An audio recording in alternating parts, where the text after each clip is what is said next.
Okay, magandang gabi po sa ating lahat and tayo po ngayon ay muli ay magpapatuloy po sa ating pinapag-aralan at mahalaga po ito sa aking nakikita dahil unang-una ito po ang pinakasusi na marami po sa atin at marami rin po sa ating mga mahal sa buhay ang maliligtas.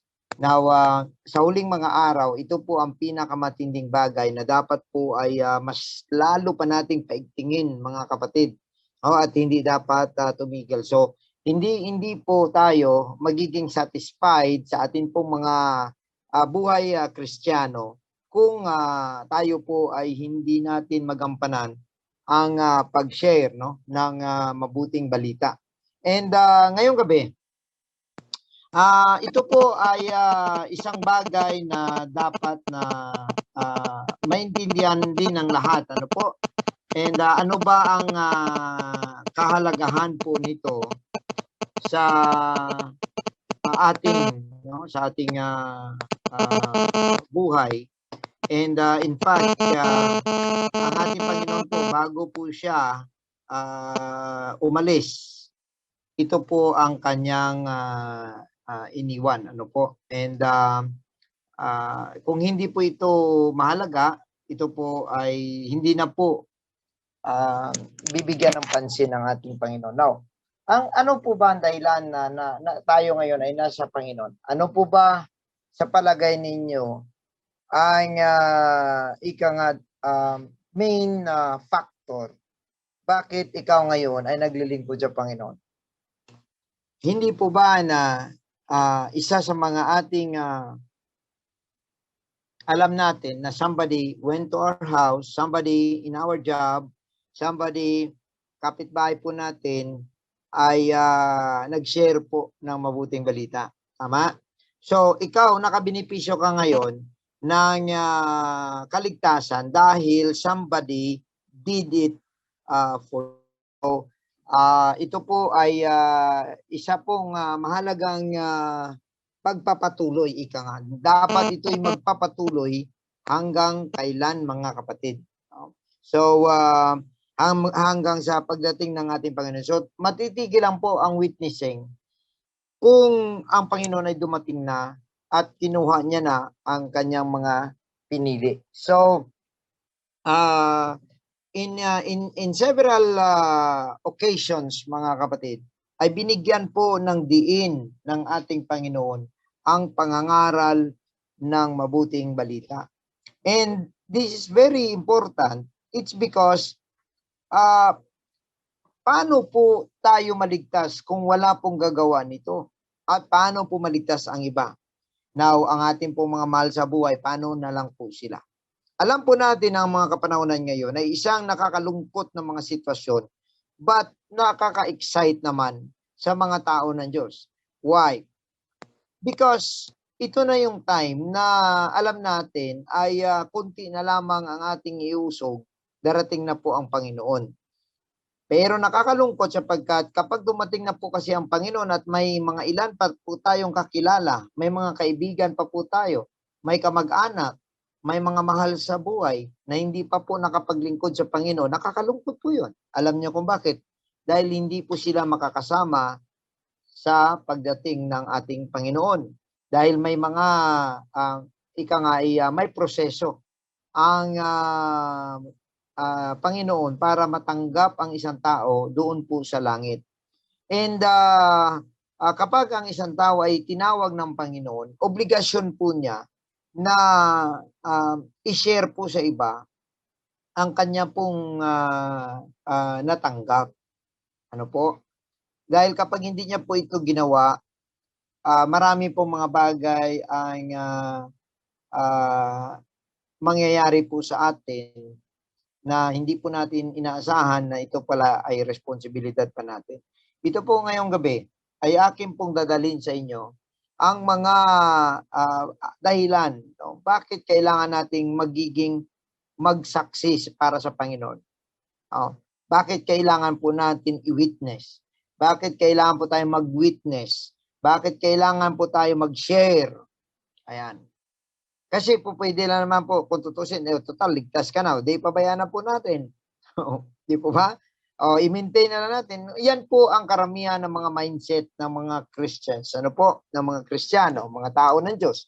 Yan po ang karamihan mindset. Unahin lang po natin, okay, siguraduhin lang natin ang ating mga sarili. Tama naman po.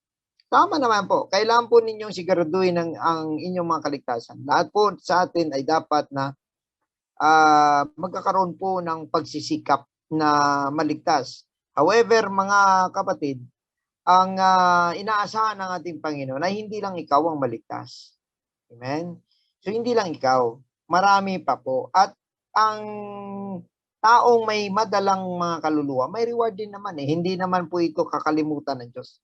Hindi po ito yung basta na magpapakahirap ka lang tapos parang wala lang, no? In fact, mas nakakalungkot po yun sa mga taong hindi po at wala pong may nagawa para po sa ating Panginoon. So ngayon mga kapatid, ay akin pong sisimulan ano po, ang ating pong pag-aaral sa salita ng ating Panginoon. At ito po ang aking dadalhin sa inyo ngayong gabi. Why do we need to witness? Ayan. Alam niyo nung unang panahon in the time of revival, grabing revival nung mga 1900s mga kapatid. Alam niyo ang sila ni Dwight Moody, sila ni Spurgeon, sila ni tatayo lang yan sa gilid at mag-preach, ang mga tao lalapit na, no? At yun ang pinaka matinding revival ng mga kapanahunan na yun. Mga tent meetings, no? Alam nyo ba na ang mga service nung unang panahon, nung mga 1900s, nung restore ng Holy Ghost experience, mga kapatid, kagaya ng na-experience sa Acts chapter 2, ay abot ng 3 oras, 6 na oras ang service. Oo, may mga services nga sila mga kapatid na halos 5 hanggang 6 ka preacher. Opo, at ang mga tao, ito po ang mga tao hindi po nawawala ng gana. Ang mga tao hindi po umuwi. Matindi. Ang mga taong nakaabang lang dyan, may mga baon pa yan sila pag alam nila na mayroong tent meetings, mayroong camp meetings. Pupunta yan sila doon, dala ang kanilang mga pamilya at makikinig lang sila.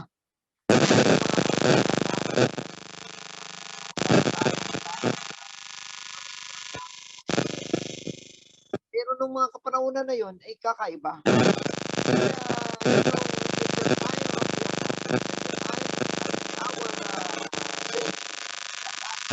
1900 up to 2000 ay ito po ang pinaka-crucial sa history po ng Christianity at ng church.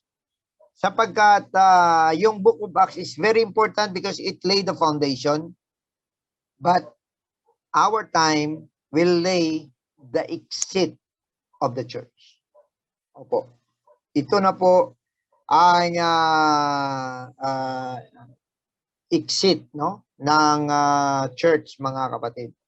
Kaya ngayong gabi, gusto ko po bigyan ninyo ng pansin, no? At sana maintindihan po ninyo ang pangangailangan. Bakit nga ba? So, ito po ba kanino po ba pabor na mag-witness po tayo? Ayan.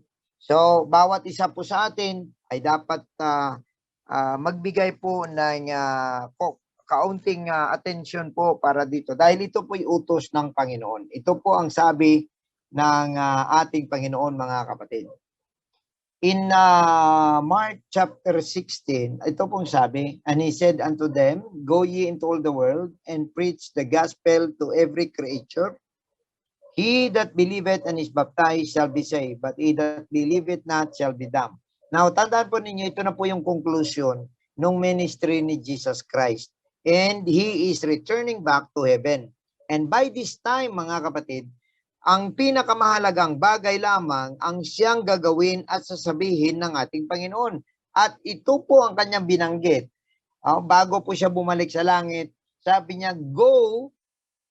Now, the word there is go At tinutukoy niya mga apostol at mga alagad, ano po, into all the world and preach the gospel to every creature. Now, pag sinabi po natin every creature, hindi niya lang po sinabi na preach the gospel to people. Hindi. In fact, ang word ng ating Panginoon dito is an individual.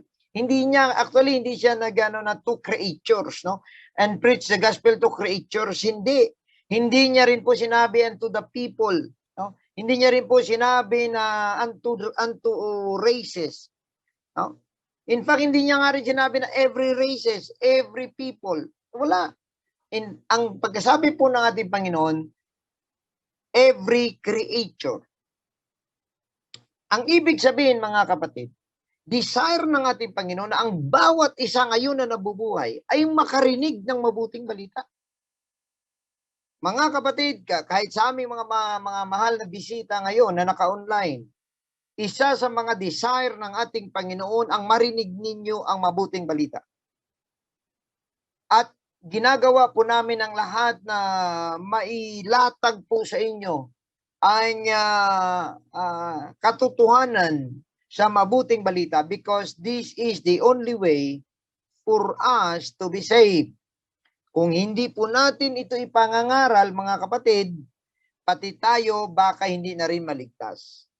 Kapag itigil natin sa ating generation, kapag itigil natin sa ating mga sarili ang pangangaral ng mabuting balita, hindi na po ito makakarating sa iba.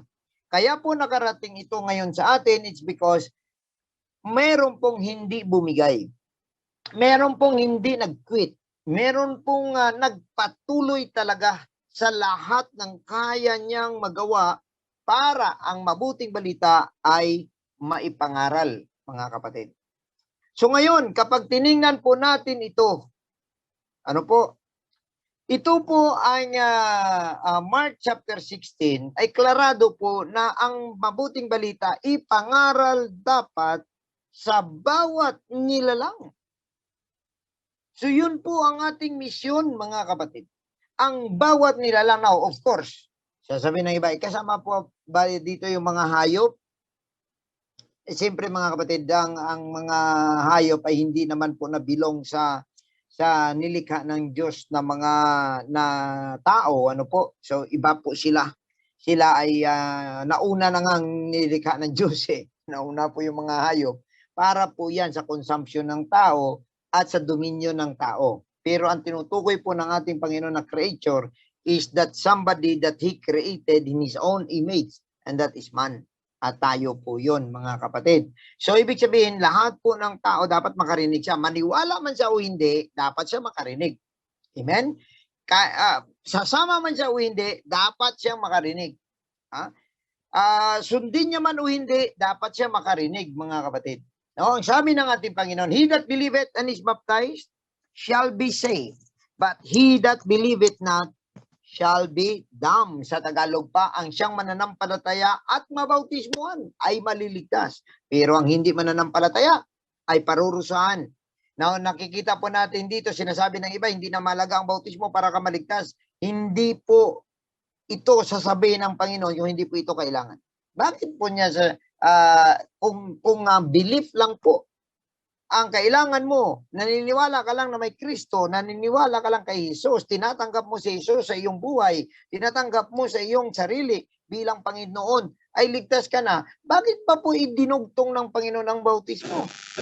Ang sabi niya, he that believeth, hindi dapat diretsyo na lang. He that believeth shall be saved. Tama? But he that believeth not shall be damned. Pero mga kapatid, ang sabi po ng ating Panginoon, he that believeth and is baptized shall be saved. So ang bautismo po mahalaga dahil dalawang bautismo ang dapat maganap sa buhay mo. Una, bautismo sa tubig. Para sa ano? Ang sabi po ni Pedro sa Gawa Kapitulo 2:38, sabi niya, repent, magsisi kayo sa inyong mga kasalanan at magpabautismo ang bawat isa sa inyo. Ayan po ang dapat po maintindihan po natin, magpabautismo ang bawat isa sa inyo. Sabi niya, ano ang dahilan? Para sa ano? Sa ikapagpapatawad o kahugasan ng inyong mga kasalanan. So ang ibig sabihin mga kapatid, Kaya kailangan ka mabautismohan kasi walang makasalanan na makapasok sa langit. Yan po ang dahilan. So, yung mga tao na nagsasabi na wala naman sila may ginawang kasalanan, mga kapatid, yan ay haka-haka lang nila. Yan po ay kanila lang pong pag-iisip at kumbaga assumption. Ano po? Pero ang Bible nagsasabi, walang makapagpatuwid sa atin, walang makapaglinis sa atin, maliban sa bautismo sa pangalan ni Kristo Jesus. Now, ang bautismo, hindi lang basta ilublob ka. Hindi lang basta paliguan ka o kaya buhusan ka ng tubig. Hindi lang basta-basta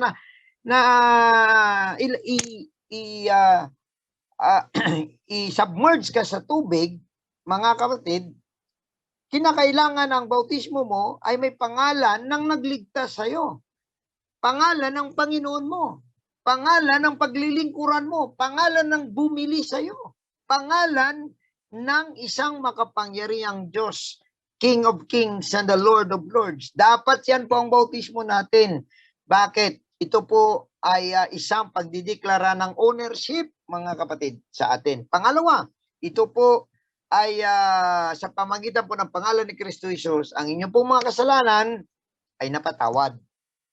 So ayaw pa po ba natin yon? Walang bayad ang bautismo? O kung pumunta man kayo sa mga simbahan, ang bautismo ay may bayad pa, may seminar pa, whatever mga kapatid, or may pang registration, mga minamahal, hindi po kailangan yan. Ang kailangan mo lamang ay isang tao na may authority to baptize in the name of Jesus Christ at dapat maganap sa iyo yan. Walang bayad, pero mga kapatid, ang lahat ng benepisyo ng isang tao na naglingkod sa Panginoon at paghuhugas ng kanyang kasalanan, pagpapatawad ng kanyang kasalanan ay kanya pong makamit. Mga minamahal, pakatandaan po natin, dalawang bautismo po. Ang isang bautismo naman ay bautismo sa Espiritu Santo. Yan naman po ay dapat matanggap mo. Pero paano ka ba makatanggap ng banal na Espiritu? Mga kapatid, ang lahat ng makatanggap ay nag-worship. Nag-worship. If you don't want to worship, if you don't like worshiping, if you don't worship God, there is no way you can receive the Holy Ghost. Because the Holy Ghost comes when somebody go near to God, surrender herself or himself, surrender the heart, the mind, the soul, surrender the will, mga kapatid, at mananampalataya na siya ay makakatanggap ng banal na Espiritu, at kanyang hinihingi, naniniwala siya na makatanggap siya, yan po ang pamamaraan ng Diyos para ikaw mabautismo sa Espiritu. Na sinabi ng Panginoon, maliban ang isang tao may panganak sa tubig at Espiritu, ay hindi siya makapasok sa kaharian ng Diyos. Yan naman po sa Juan, Kapitulo 3, versikulo 5. Kung gusto po ninyo mabasa. So yan po ang mga kailangan po natin. Bakit nga ba tayo inutusan ng Panginoon? Kung hindi po ito mahalaga, hindi niya po ito iutos. Pero inutos po niya, may masabi po natin, ay meron pong pagdiin, no, sa mga apostol na dapat ito po ay maganap at ika nga ay magampanan, mga kapatid. Now, bakit ba tayo mag-witness? Isa po sa mga dapat na maintindihan po natin because we need to share what we believe. Amen? Kung ano ang iyong pananampalataya, ano ang sinasampalatayahan mo, dapat i-share mo. Kasi actually, sa totoo lang mga kapatid, maramot ka kapag hindi mo i-share kung ano ang sinasampalatayahan mong katotohanan. Sabi po ng Acts chapter 4 verse 18, and they called them and commanded them not to speak at all, nor teach in the name of Jesus. Alam niyo nangyari po itong senaryo na ito sa Book of Acts, na itong mga apostol ay sinabihan po na wag nang mangaral. Si Peter at saka si John po dito, ang sinabihan na, oy, kayo, wag na kayong mangaral. Imagine ka mga kapatid, matindi po nga na mga pagkalain mo yun. Ordinaryong tao ka lang, pero higit ka pa pala kay John the Baptist. I-discuss po natin sa susunod po na mga linggo ang tungkol po sa banal na Espiritu, because you need not just only to be baptized but to receive the Holy Ghost. Kaya po sabi nga ng ating Panginoon, nang nagtanong, sabi ni John the Baptist, nandun siya sa bilangguan, sabi niya sa mga alagad niya, puntahan ninyo siya, tanungin ninyo, siya na ba ang ating inaantay or maghihintay pa tayo ng isa pa? Oo. So ngayon, nung napunta sila, itong sagot ng ating Panginoon sa Luke chapter 7 verse 22. Kung meron po kayong mga Bible dyan, mabasa po ninyo. Sabi ni Jesus sa kanya, "Go your way and tell John what things ye have seen and heard." Diba? Things ye have seen. Ye have seen and heard, mga kapatid. Anong sabi niya? How that the blind see, the lame walk, the lepers are cleansed, the deaf hear, the dead are raised to the poor, the gospel is preached. Nakita po ninyo? Ano pong binanggit ng Panginoon? Hindi siya sumagot. Tingnan ninyo ha. Yung tinanong, siya na ba? Ikaw na ba? Sabi niya ng mahal naming propeta na si Juan the Bautista, magtatanong kami, tatanungin ka daw namin, ikaw na ba ang darating o hindi? Wala siya may sinabi na, ako na. Sabi mo sa kanya, mag-retire na siya dahil andito na ako. Wala po siyang may sinabing ganun. Alam niyo ba kung anong sinabi niya? Sabihin ninyo, ang mga nakita ninyo at ang mga narinig ninyo. So anong sinasabi ng Panginoon? Tell them the testimony. Tell him what you have seen. Ano ang testimony na makita ninyo, mga kapatid, na ang ating Panginoon, He doesn't need to answer yes or no, actually, mga kapatid, but testimony is enough because it is written. Ganon din sa buhay natin, mga kapatid. Sometimes, hindi po mahalaga or sometimes hindi po epektibo ang sobrang pagsasalita natin, ang sobrang pagiging magaling natin sa bersikulo. Pero kung sapat ang testimony mo, mapapaluha ang tao. Praise God. Amen? So, why don't you try to have a good testimony? Try it.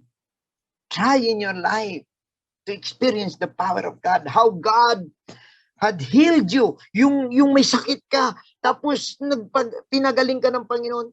Oh, minsan kasi wala tayo, hindi natin kinukonsider yun ng mga testimony kasi total, bumili ka naman ng paracetamol, nawala yung lagnat mo, na bumili ka naman ng Newsit, nawala yung sipon mo, pero mga kapatid, hindi mo alam, malay mo, sa totoo lang, mga kapatid, sa totoo lang, pinigilan ng Diyos ang pagkasakit mo kasi kahit anong gawin mong gamot, pag inalaw ng Diyos, wala ka talaga magawa.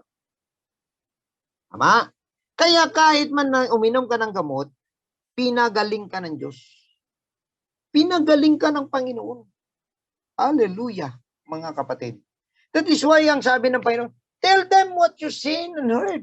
Kaya nga tayo, magiging witness tayo ng Panginoon. Sabihin natin, paano ba naging mabuti ang Diyos sa buhay natin? Paano niya ba sinagot ang ating mga panalangin? Paano ka ba niya pinagaling? Paano ba niya pinagaling ang nanay mo? Minsan nagpapadala tayo ng mga panalangin sa ating mga kapatid, sa ating mga magulang. Sometimes itong mga dinadalangin natin, gumaling sila. But they can't even remember thanking God. No, hindi nga nila maalala na idinalangin sila, mga kapatid. But it doesn't matter to us. Ang mahalaga dito, mga kapatid, ikaw, nasabi mo sa mga tao kung gaano ka makapangyarihan ng Diyos.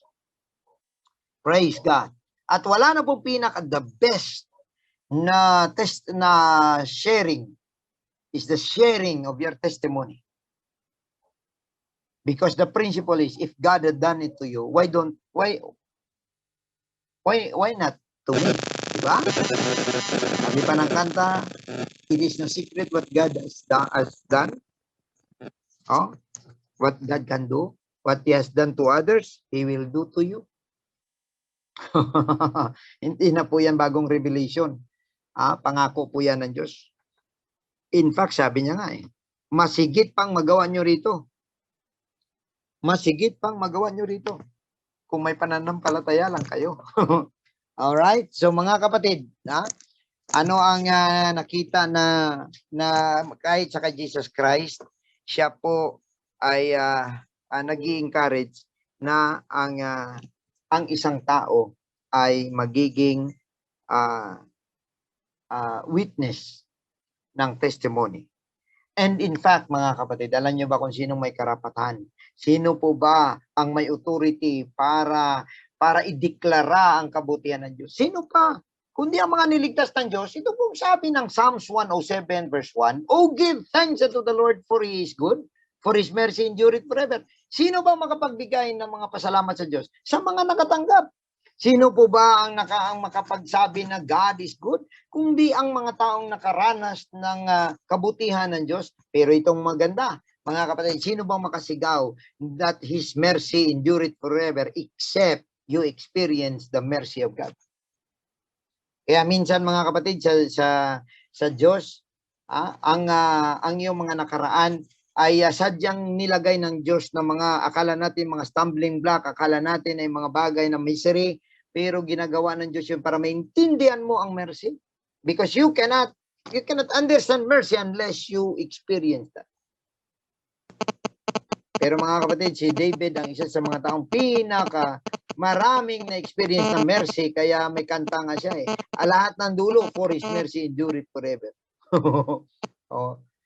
That is why, brethren, sino ba kapag ikaw ay niligtas na ng Diyos? Sabi dito sa verse 2, "Let the redeemed of the Lord say so." O, di ba? Yung mga niligtas dyan ng Diyos, sigaw nga ng praise the Lord dyan. Niligtas ka ng Diyos, sigaw ka, praise the Lord. Sabi niya nga rito, "Let the redeemed of the Lord say so, whom He hath redeemed from the hand of the enemy." Anong isisigaw mo? Pasasalamat sa Diyos, God is good, the mercy of God endureth forever. Ikaw lang ang makadeklara niyan, mga kapatid, because you experience that. Praise God. You have to declare the goodness of God. Ang isa pa pong dahilan ay to save souls from hell. Bakit ka mag-witness? Para maligtas pong mga kaluluwa mula sa kaparusahan. Ito po pinakamatindi. Kaya mo ba na ang iyong anak nasa impyerno, ikaw sa langit? Kaya mo ba na ang iyong mga magulang sa impyerno, ikaw sa langit? Kaya mo ba na ang iyong mga kapatid sa impyerno, ikaw sa langit? Kaya mo ba na mga matalik mong kaibigan na sa impyerno, ikaw na sa langit? Mga minamahal, ito po ang sabi ng Proverbs 14 verse 25, "A true witness delivered souls." Kapag ikaw ay totoo sa puso, wala kang ibang personal motives, wala kang personal interest, mga kapatid. Kasi minsan hindi natin masabi, mayroong mga tao nagwi-witness pero may personal interest. Minsan merong wini-witnessan niya lang yung babae kasi gusto niya. Pagka napangitan siya, ayaw niya mag-witness. May ang true witness, wala pong pinipiling kaluluwa. Amen? Hindi mo man magustuhan ang mukha niya, it doesn't matter dahil hindi yun ang nakikita mo. Gwapo man yan o pangit, maganda man yan o hindi, mga kapatid, hindi yan ang iyong tinitingnan. Ang tinitingnan mo yung kaluluwa niya. Sabi ko nga, mga kapatid, sa laman, ang tao, may magsasabi na ikaw maganda, ikaw hindi, ikaw gwapo, ikaw hindi, ang isa hindi. Sasabihin niya, pero kung lahat ng tao patay na kalansay na, wala namang kapagsabi kung sinong pugi. Lalo na sa impyerno, wala nang papugi-pugi doon. Pag nasa impyerno ka, wala ka na. Pero mga kapatid, if we are true witness of Christ, we can deliver souls. Ano ang ibig niyang sabihin? Deliver from hell. Nakita niyo po ba yung kapangyarihan at authority na meron po sa inyong mga kamay, sa inyong mga puso, sa inyong mga bibig? If you witness Christ, you can deliver souls. Hallelujah. So huwag po tayong mga madayang mga saksi na nagsasalita ng mga kasinungalingan, mga kapatid. Ang sabi niya rito, but a deceitful witness speaketh lies. Mananagot siya sa Diyos. Alam ninyo mga kapatid, kung minsan, ang tao, minsan, mababantingin nila, may mga, kumbaga, masama yung mga pinagsasabi nila sa mga taong nakagawa ng mga immoralities, nakagawa ng mga krimen, di ba? Kagaya na nakapatay or what, no? Pero mga kapatid, ang pinaka matindi na problema sa isang leader kung siya'y sinungaling, mga kapatid. Alam niyo kung bakit? Dahil dadalhin niyang kaluluwa sa impyerno. Kasi kung kasinungaling ang pinapangaral mo, sino pang maligtas? O baka pagdating doon sa impyerno, sasabihin ng mga members, yung pastor na yun ang dahilan kung bakit sa impyerno tayo. Kaya na kailan makaganti tayo? Sabi naman ng isa, opo, kailan makaganti tayo kasi nandito siya, katabi natin. Because, mga kapatid, kapag ikaw ay mag-share ng mga bagay, mga kapatid, na iba po ang inyong puso, mananagot kayo sa Diyos. That is why sabi po ng Acts 26:18, to open the eyes. Ang purpose po natin bilang mga witness ng ating Panginoon, to open their eyes and to turn. Take note, to turn them from darkness to light. Praise God. Amen? And from the power of Satan unto God. Akalain ninyo, grabe, matindi na kapangyarihan at authority ang meron po sa atin. Imagine ka, we can open the eyes if you preach the gospel, the truth to these people. You can open their eyes. You can turn them from darkness to light, from the power of Satan unto God. Mga minamahal, matindi. Hindi mo lang alam, habang ikay nagsishare ng mabuting balita, hindi mo lang alam kung ano ang nangyayari sa kaluluwa na yan. Hallelujah, nililipat mo, binubuksan mo ang kanyang bulag ng mga mata. Hallelujah, at mula sa kadiliman, dinadala mo siya sa liwanag. At mula sa kapangyarihan ni Satanas, dinadala mo siya sa kapangyarihan ng Diyos. Isipin mo yon mga kapatid.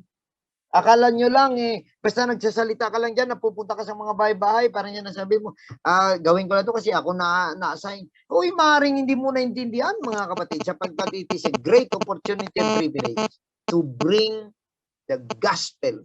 Praise God. At anong dapat nilang matanggap? Forgiveness of sins. Anong dadalhin mo sa kanila? Forgiveness of sins, the inheritance among them which are sanctified by faith. That is, anong sabi ni Paul? In me. That means your faith should be transferred to others through your witnessing and sharing the gospel. Praise God, mga kapatid. Anong sabi ni James chapter sa 5:20? Let him know. Gusto kong ipaalam sa inyo po ito. That he which converted the sinner from the error of his way shall save a soul from death. Hallelujah. Hindi nyo lang alam, no? Pero actually, mga kapatid, kung napabago ninyo ang tao mula sa masamang gawain, mula sa maling daan, naligtas mo pala siya sa kamatayan. And shall hide a multitude of sins. Imagine ka mga kapatid, gaano man yan sandamakmak man niya na kasalanan ang meron siya, gaano man siya kasama mga kapatid, hallelujah, matatakpan yan because of his decision to serve God. Praise God. Lastly, if we don't, you and others will suffer. Pag hindi po tayo mag-witness, ikaw at ang iba ay mananagot. Praise God. Anong sabi ng Ezekiel chapter 3 verse 17? Son of man, I have made thee a watchman unto the house of Israel.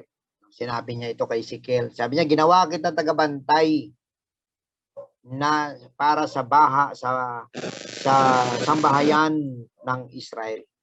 Therefore, sabi niya, hear the word at my mouth and give them warning from me. Praise God.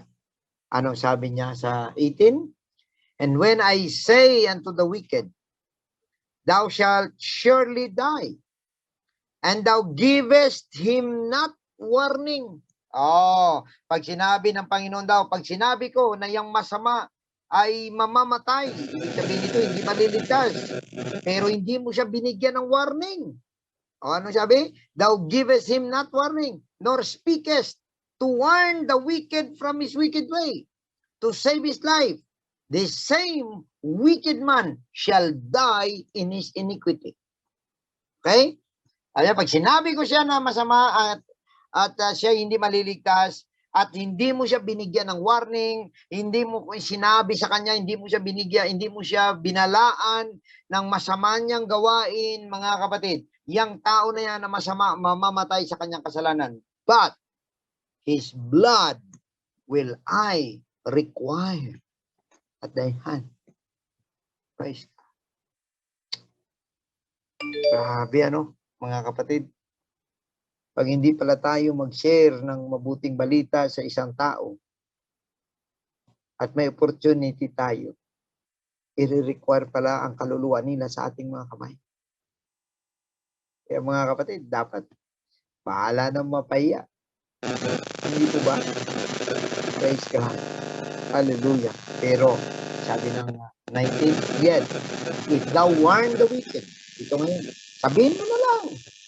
O bahala na siya. Dahil itong sabi ng Panginoon, if thou warn the wicked and he turn not from his wickedness, nor from his wicked way, he shall die in his iniquity. But thou hast delivered thy soul. Ayan. Sinabihan mo siya ng mabuting balita, naglatag ka sa kanya ng mabuting balita, pero ayaw niyang maniwala, ayaw niyang makinig, ayaw niyang sumunod, ayaw niyang magbigay ng pansin. Sabi ng Panginoon, mamamatay siya sa kanyang mga kasalanan, pero ikaw, maliligtas mo. Hallelujah. Amen? Praise the Lord. So, ganun po kahalaga ang sinasabi ng ating Panginoon. And that is why we need to witness Christ before all men. Hallelujah. Ang sabi ng Luke chapter 12 verse 8, also I say unto you, whosoever shall confess me before men, him shall the Son of Man also confess before the angels of God. Wow! Hallelujah. Hindi ba ninyo na-realize yun? Hallelujah. Na kung i-witness mo pala, i-share mo pala si Kristo sa mga tao, hallelujah, i-confess ka rin ng Panginoon sa mga anghel ng Diyos. Sasabihin niya, nakita ninyo ang taong ito, nag-share siya ng mabuting balita, nag-share siya tungkol sa akin. Ngayon, sasabihin ko sa inyo, I like that man, I like that woman, hallelujah. Hindi po ba? Praise God. Wow. God, Jesus will confess you before the angels of God if you confess Jesus before men. Kaya po akala po natin kung minsan kailangan natin i-assign, kailangan natin na tayo ang mabigyan ng authority or no need. Just share Jesus Christ. Share the gospel. Kahit pandemic, mga kapatid, share mo yan. Dala ka kaluluwa sa Panginoon. Kahit pandemic, kahit sabihin pa natin mahirap ang kalagayan ngayon, gawin mo lahat, madala mo kaluluwa. Because that is the greatest achievement you could ever have, to bring and to convert a soul from darkness to light, from the power of Satan to God. Hallelujah, mga kapatid. Ang sabi sa verse 9, but, ito naman ang malungkot, he that denieth me before men shall be denied before the angels of God. So kung i-deny mo ang Panginoon, Christians, hindi. Bible, may dala kang Bible, ano yan? May Bible ka na naman? Ay, hindi, wala. Pinadala lang sa akin to. Dadaling ko nga eh. But do not deny God. Declare you are the believer of Jesus Christ. Declare, dude. Huwag kang maiya. Ideklara mo, ikaw ay isang apostolic believer. You believe in Jesus Christ. You believe in the gospel. You believe in the Holy Ghost. You believe in the baptism in the name of Jesus Christ. Hindi mo kailangan i-deny, mga kapatid, ang iyong sarili. Dahil nahihiya ka sa mga kaibigan mo, kaya yung mga kaibigan mo, kung ano-ano mga disenyo sa mga buhok, ganun din ang sayo. Hindi mo na pinangaralan, pinarangalan ang Panginoon. Ang iyong pananampalataya. Yang mga kapatid, yung minsan, yung mga inom-inom, tapos sasabihin, kahit kunti lang, parang inisip mo, sige, pagbigyan ko muna sila. Nako, mga kapatid. Tuloy-tuloy yan. Pero kung paninindigan mo ang Diyos sa simula pa lang, pagka-convert mo, sige, ayaw ko na. O sabi ng iba, mag-inom muna tayo, kahit kunti naman lang. Parang inaano muna kami. No. Pag sinabi mong no, tinaas mo ang Panginoon sa mata nila. Praise God. Amen? Pag sinabi mo hindi, tinaas mo ang Panginoon sa harap ng mata nila. Makukuha mo ang respeto nila para sa pangalan ng Panginoon. Praise God. So, nakakalungkot, mga kapatid, na i-deny ka ng Diyos sa harap ng mga anghel. Sasabihin niya, I do not know you. Praise God. Kaya kawawa po tayo kung hindi natin ipangaral ang mabuting balita ni Kristo. Anong sabi ng 1 Corinthians 9:16? Praise the Lord. At dito na po tayo magtatapos. Sabi ng 1 Corinthians 9:16, for though I preach the gospel, I have nothing to glory of. Sabi niya, hindi ako nagmamayabang na ako'y nangangaral na mabuting balita. For necessity is laid upon me. Yeah. Ano sabi ni Apostol Pablo? Woe is unto me if I preach not the gospel. Kung ang pananampalataya mo, ang sinasampalatayahan mo, hindi mo yan ma-share ang testimony mo. Ang testimony mo hindi mo ma-share, mga kapatid. Woe unto you, sabi ni Paul. Sabi niya, kawawa ako, kaaba. Ang kaaba is, mas mababa pa yan, mga kapatid, sa kawawa. If I preach not the gospel. Kung hindi ko ipangaral ang mabuting balita. Ang sabi niya, for if I do this willingly, I have a reward. Oh, praise the Lord. Sa mga hindi lang dyan, hindi na kailangan pilitin para mag-share, para mag-witness. Kailangan ginagawa natin to with a willing heart. Buo ang ating puso, mga kapatid. Gusto natin ito. Willing tayo na gagawin natin ito, mga kapatid. Dahil kapag ginawa mo yan, sabi niya, if I do this thing willingly, I have a reward. So, ibig sabihin, pag mangaral ka ng mabuting balita ni Kristo, you have a reward. If you do it without grudges, no? Walang personal interest, walang other kind of motivation maliban sa pagkakilala mo sa ating Panginoong Hesus at sa pagtanggap mo ng responsibility to preach the gospel, mga kapatid. Anong sabi niya rito? Dapat na tayo ay mangaral na buo ang ating kalooban, no? Ika nga, with all our willingness. And if you do that, you have a reward. Pero kung hindi, yung napilitan ka lang, parang dahil magkakasama lang kayo, o kaya may mga kaibigan ka, nagsama-sama ka na lang, no? Sabi niya rito, but if against my will, a dispensation of the gospel is committed unto me. Ano yung ibig niyang sabihin, mga kapatid? That means you fail to preach the gospel in the dispensation of time na ibinigay ng Diyos sa iyo. Praise God. Kaya, mga kapatid, tandaan po natin, wala pong makakarating sa pananampalataya kung wala pong may marinig from somebody. At wala pong may marinig kung wala pong may magsasalita. Amen. Praise the Lord. Ngayong gabi, anong sabi ng Romans 10:17? Faith comes by hearing, and hearing by the word of God. Let's spread faith, mga kapatid, by sharing the good news of God. Hallelujah.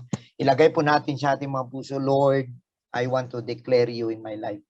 Hindi kita ikakahiya, Panginoon.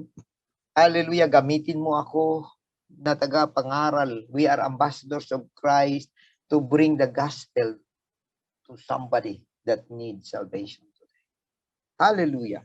Mga kapatid, sa gabing ito, hallelujah, let's come to the presence of the Lord and let us magnify the goodness of God. Hallelujah. Praise God.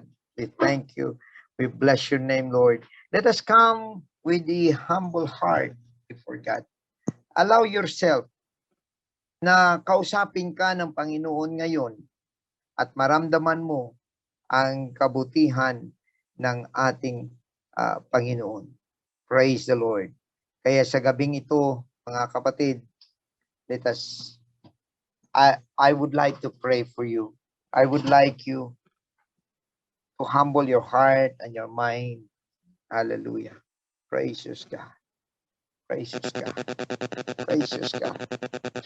Hallelujah. Heavenly Father, Lord, I pray na ang bawat isa sa amin ay maging instrumento, Panginoon, ng kaligtasan.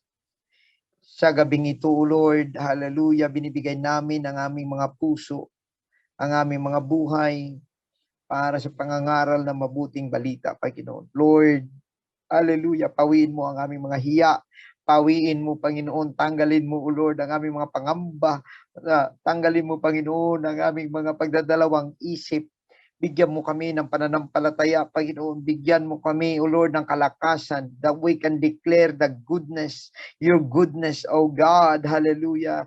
Bless your people, Lord. Make them your witness, God, to whoever they met. Hallelujah. Na madala nilang mga kaluluwa sa iyong paanan, Panginoon. Hallelujah. At hindi ka namin ikakahiya kahit kanino man at kahit sa anumang paraan, O Lord. Hallelujah. God, I pray for our beloved visitors tonight. Ikaw, Panginoon, ang mangusap sa kanilang mga puso. Ikaw, Panginoon, ang magtawag sa kanila dahil ikaw nagtatawag at hindi kami. Ikaw ang pumipili at hindi kami. Hallelujah. Ordain these people, God, hallelujah, to be your witnesses. And Lord, we declare thy goodness, oh God, hallelujah. Thank you for using us. Thank you, God, hallelujah, for allowing us to serve you and be your witness. God, I pray that you will give the great testimonies, oh God, to your people, na aming maideklara, Panginoon, ang iyong kabutihan sa aming mga buhay. Panginoon, muli pagpalain mo ang bawat isa na nandito ngayon sa aming online service and Bible study. Ikaw, Panginoon, ang magpapala kung saan man sila mga churches na bilong, Panginoon, gamitin mo sila. Hallelujah, na maging katuwang ng kanilang mga pastor, Panginoon. Hallelujah, na maitaas ang iyong pangalan sa kung saan man kami naroon. Lord, hallelujah, we declare, O Lord, thy goodness in our life, today and tonight, God, hallelujah, we claim the victory. I rebuke the sicknesses. Kung sino may sakit, pinapalayas ko sa pangalan ni Kristo Jesus anumang klaseng sakit. Hallelujah. Sa may mga karamdaman dyan, pinapalayas ko sa pangalan ni Kristo Jesus. Sino man, hallelujah, ang may mga kabigatan, may mga problema, I rebuke it in Jesus' name and I declare the solution to their problems. Hallelujah, maging Panginoon sa mga nangangailangan. May mga pangangailangan, Lord, I pray for provisions. Hallelujah, I rebuke the evil men, I rebuke the viruses. Hallelujah, I bind them in Jesus' name. O Lord God, hallelujah, and I declare the goodness of God. I declare the miracles of God. I declare the blessings that comes from the Lord towards every house right now. Every individual right now, hallelujah, to receive the protection, the blessing, the covering, hallelujah, O Lord, and the provisions from God, Lord, for everything that we need. Right now, God, we declare, hallelujah, the victory in Jesus' name. Amen. Praise the Lord. Praise the Lord.